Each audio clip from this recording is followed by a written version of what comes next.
देखिए इस वीडियो में हम देखने वाले हैं जो किरण की 11,800 बुक का सॉल्यूशन चल रहा है। तो उसकी हमने टाइप 4 कवर कर चुके हैं। अब हम देखने वाले हैं टाइप 5 की तरफ। टाइप 5 के पहले क्वेश्चन में आपसे देखें क्या कहा गया है। कह रहे 10% वार्षिक दर से किसी निश्चित राशि के समय के बाद एक निश्चित मूलधन और साधारण ब्याज का अनुपात दिया है इन्होंने 10:3। तो निवेश की गई धन की राशि वर्ष में कितनी है, आपको वर्ष निकाल के देना है।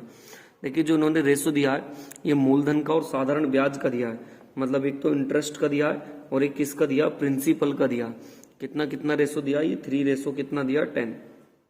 तो आप ये देखें हमारे पास इंटरेस्ट तो पता है कितना 3 और प्रिंसिपल कितना हमारे पास 10 और दर भी कितनी दी है 10। तो यहाँ से टी का मान आप निकाल देंगे। ये हमने PRT/100 लगा दिया तो टी का मान कितना आना चाहिए 3 वर्ष, मतलब ऑप्शन नंबर बी वाला आप इसका बिल्कुल राइट आंसर रखेंगे। चलते देखें इसके बाद नेक्स्ट क्वेश्चन नंबर 2 की तरफ। देखिए क्वेश्चन नंबर 2 में आपसे क्या कह रहे हैं। कह रहे हैं सर 12,000 रुपए की राशि को 2 भागों में बांट रहे हैं। पहले भाग को 3% की दर से 3 वर्षों के लिए 12% की दर से और दूसरे को 4.5 वर्षों के लिए 16% की दर से। कह रहा है इनके ब्याज आपस में बराबर हैं। तो आपसे कह रहे हैं कि पहले वाले भाग की राशि क्या है। देखिए जब कभी भी इस तरीके का क्वेश्चन है तो बहुत ध्यान से सुनेंगे आप। अच्छा इनका अनुपात पूछ लिया इन्होंने, डायरेक्ट क्या पूछा, इनका रेशो पूछ लिया।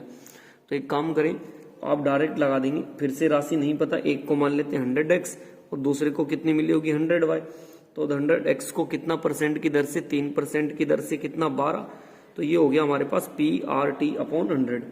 ऐसी इधर लगा देंगे 100y को कितना दिया है दर इन्होंने इस बार 16% और समय कितना 4 दूनी 8 और 1 9/2 और बटे में कितना 100। दोनों तरफ हमने PRT/100 लगा दिया और दोनों को बराबर रखने के लिए कहा गया था, इसलिए दोनों को हमने बराबर रख दिया। देन 100 से 100 आप काट देंगे, यहाँ पर 2 से काट देंगे 8 बार पर, 4 से काट देंगे 4 दूनी 8 और 4 तिया 12, 3 से काट देंगे 3 तिया 9 और 3 एकम 3। देन यहाँ पे x और यहाँ पे क्या बचेगा 2y। तो आप x/y का मान बता देंगे 2:1। इट मीन्स ऑप्शन नंबर कौन सा होगा, ए वाला आप इसका बिल्कुल राइट आंसर लगाएंगे। चलते देखें इसके बाद नेक्स्ट क्वेश्चन नंबर सर 3 की तरफ चलते हैं। देखिए क्वेश्चन नंबर 3 में आपसे क्या कह रहे हैं, बहुत ध्यान से सुने। देखिए मैं आपको इसको डायरेक्ट बताऊं, अगर आपको कुछ नहीं करना सिंपल सा एक तरीका बताऊं तो आप ऐसे कर सकते हैं। y रुपए की राशि का साधारण ब्याज कितना बताया x और z रुपए की साधारण राशि का ब्याज बताया कितना y। तो आप इसकी बस क्रॉस मल्टीप्लाई कर देंगे, इसकी इसमें कर देंगे और इसकी इसमें। तो y² बराबर किसके हो जाएगा, zx के बराबर हो जाएगा। ऐसा ऑप्शन देखें कौन सा दे रखा, डी वाला ऑप्शन इसका बिल्कुल राइट आंसर होगा। एक तरीका तो यह है डायरेक्ट इसको बनाने का, फिर तो नहीं तो बिल्कुल नॉर्मल तरीके से बनेगा और पूरी तरीके से निकालना पड़ेगा। मैं इसका बेसिक आपको इधर करके दिखा देता हूँ। देखिए इसका बेसिक क्या कहता है, बहुत ध्यान से देखेंगे। क्वेश्चन नंबर 3 का बेसिक मैंने शॉर्ट तरीका तो आपको वहां पे बता दिया, आप इसका बेसिक देखेंगे। देखिए 3 राशि है, एक के पास है x, एक के पास है y और एक के पास है z। कह रहे हैं उनकी अवधि एक ही अवधि है, इसके लिए भी t है, इसके लिए भी t है और इसके लिए भी t है। एक ही जैसी ब्याज की दर है, इसके लिए भी r है, इसके लिए भी r है, इसके लिए भी r है। और कह रहे हैं कि y रुपए का साधारण ब्याज x है। जो y रुपए है ना तो उसका साधारण ब्याज कितना x। तो आप लगा देंगे यहाँ से फॉर्मूला PRT/100। तो इन्होंने बताया ना जो x रुपए का साधारण ब्याज कितना वो दिया y, तो इसे बराबर y के रख देंगे। ऐसे इधर से निकाल देंगे आप। तो जब यहां से निकालेंगे y into r into T और बटे में कितना 100। तो जो ये बता रहे हैं ना इस बार की y रुपए का साधारण ब्याज है वो किसके बराबर है, z के बराबर है। तो देन बस यहां से देखें जब हम 2 समीकरण है इसको डिवाइड कर देंगे। तो आप जब डिवाइड करेंगे XRT/100 और बटे में ऐसे रख देंगे YRT/100 और बराबर कितना y/z। 100 से 100 कट जाना, RT से RT कट जाना है। देन यहाँ पे बचेगा x/y, देन यहाँ पे y/z, देन ये इधर हो जाएगा x² बराबर zx। तो देखिए यहाँ पे भी यही आंसर आया और मैंने आपको कभी डायरेक्ट बताया था तो आप इस तरीके से भी इसे कर सकते हैं। दोनों ही इसके तरीके अच्छे हैं। ये शॉर्ट तरीका हो गया, वो इसका बेसिक हो गया। चलते देखें इसके बाद नेक्स्ट क्वेश्चन नंबर 4 की तरफ।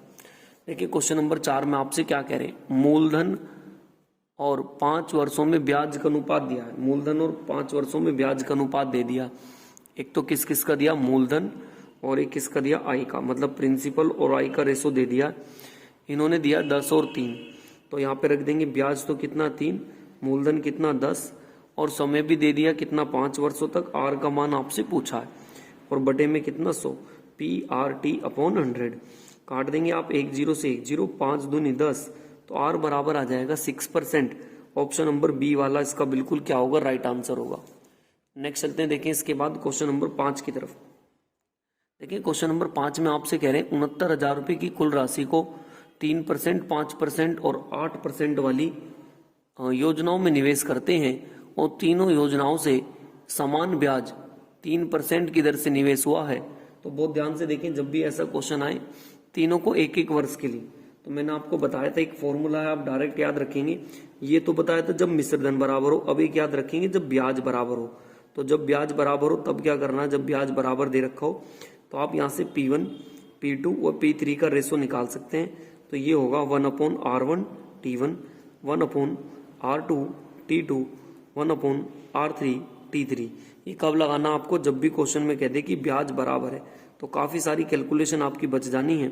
देखिए टी इसमें सभी में 1 वर्ष के लिए कहा गया है, तो 3 की गुणा 1 में करूंगा तो 3 एकम 3।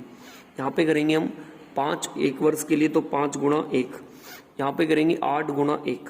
तो जब आप इनका एलसीएम ले लेंगे, एक काम करें, अगर आपसे एलसीएम नहीं लिया जा रहा तो आप इनको ऐसी गुणा में लिख लेंगे, 3 गुणा 5 गुणा 8। 3 से 3 कट जाएगा, 8 पंजे 40, 5 से 5 कट जाएगा, 8 तिया 24, 8 से 8 कट जाएगा, 5 तिया 15। फाइनली जो बचा है 10, 24, कितना बचा, 15 बचा है।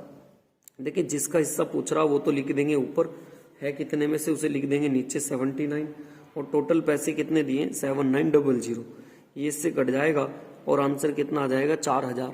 मतलब ऑप्शन नंबर कौन सा आ जाएगा, सी वाला बिल्कुल इसका राइट आंसर आ जाएगा। चलते देखें इसके बाद क्वेश्चन नंबर 6 की तरफ। देखिए क्वेश्चन नंबर 6 में आपसे क्या कह रहे हैं, क्वेश्चन नंबर 6 की तरफ चलते हैं। देखिए 6 में आपसे कहा गया कि एक व्यक्ति 4 वर्षों के लिए कुछ धनराशि उधार लेता है और यदि मूलधन और ब्याज का अनुपात 5:1 है, मूलधन का और जो ब्याज का इंटरेस्ट दे रखा है, एक तो मूलधन और ब्याज का जो अनुपात है 5:1 का दे रखा है। तो आप फॉर्मूला लगा दें, ब्याज तो कितना दे रखा 1 और पी कितना 5, आर का मान हमें निकालना है, टी बराबर 4 वर्षों के लिए और बटे में कितना कर देंगे 100। काट देंगे आप इसको, 4 से कितनी बार 25 बार और 5 पंजे 25, तो यहाँ से आर का मान 5% आ जाना है, जो कि देखिए चलते हैं इसके बाद नेक्स्ट क्वेश्चन नंबर। देखिए 7 में आपसे क्या कहा गया। देखिए आप एक काम करें, इसकी ओवरऑल आर देख लेंगे, तो जो ब्याज है वो तो कितना 13,300 है, कितने से वो नीचे लिख लेंगे कितना 175, उसके पीछे 2 जीरो और मल्टीप्लाई बाई किससे कर देंगे 100 से। इसे आप काट लेंगे जितना आपसे कट रहा है, 2 जीरो से आप 2 जीरो काट देंगे, 25 से काट दें या 5 से, 5 तिया 15, 2 इधर 5 पंजे 25, 5 दूनी 10, 5 छंग 30, 3 इधर 5 छंग 30 और एक ही जीरो। 7 से काट देंगे, 7 पंजे 35, 7 से काटेंगे आप 7 तिया 21, बचेंगे कितना 5, 7 अट्ठे 56 और एक ही जीरो। 5 से काट देंगे आप इसे, 5 सत्ते 35 और बचेगा कितना हमारे पास 3, 5 छंग 30। तो ये कितना आ गया हमारे पास 76 आ गया। ये तो 1 साल का, इसे 5 से डिवाइड करेंगे तो ये 5 ईयर का निकल के आ जाएगा। जब आप इसे 5 से डिवाइड करेंगे, 5 एकम 5, 5 तिया 15 और ये 13.2 आ जाएगा। तो अब ये ओवरऑल आपको ब्याज पता चल गया है। तो एक काम करें, एक तरफ तो 24% पर, एक तरफ 10 ऐसे लिख लेंगे, और जो ओवरऑल है वो कितना दिया, ये आ गया हमारे पास 15.5 एकम 5, 5 से काट रहे थे ना, 2 इधर 5 पंजे 25, 5 पॉइंट कितना आ जाएगा 15.2।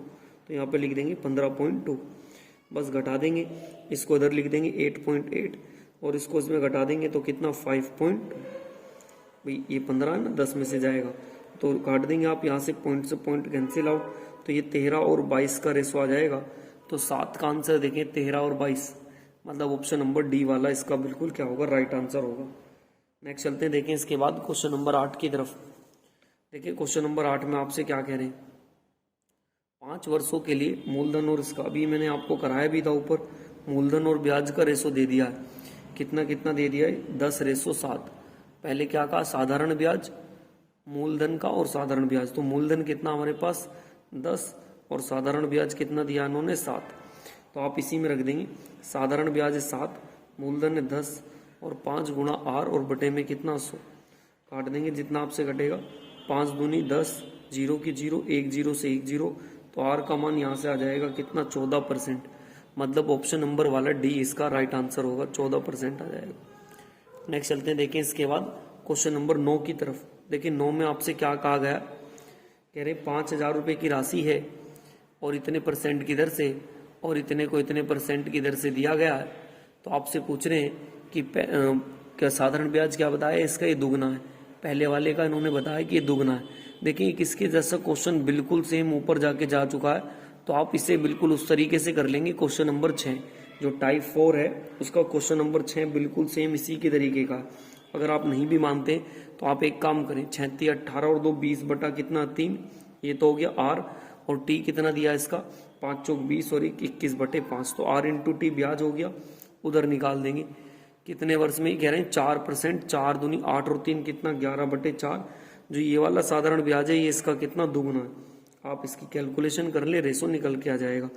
5 से काट देंगे, 5 चौक कितना आ जाएगा 20, 3 से काट देंगे 3 सत्ते 21, ये 4 से 4 कैंसिल आउट, और ये हो जाएगा यहाँ से 2 से काट देंगे आप 2 दूनी 4, तो ये 7 दूनी 14 और ये कितना 11, 14 और 11 का रेशो आ जाएगा। ऑप्शन नंबर सी वाला इसका बिल्कुल क्या होगा, राइट आंसर हो जाएगा। नेक्स्ट चलते देखिए इसके बाद क्वेश्चन नंबर 10 की तरफ। देखिए क्वेश्चन नंबर 10 में आपसे क्या कह रहे हैं, एक राशि 8% की दर से 21 साल के लिए साधारण ब्याज 21 वर्ष से समान अर्जित है, तो साधारण ब्याज का अनुपात पूछ रहे हैं। हमें राशि नहीं पता, मान लेते हैं x, 8% की दर से 21 और बटे में कितना ब्याज आ जाएगा, उधर कितना का 21 वर्ष में समान धनराशि है और 21% की दर से ही देखने लगे तो ब्याज कितना होगा। आप इसे काट देंगे, 100 से 100 कट जाएगा, x कट जाएगा, 21 से 21 कट जाएगा, फाइनली 8:21 का आ जाएगा। ऑप्शन नंबर कौन सा होगा इसका, ए वाला इसका बिल्कुल राइट आंसर होगा।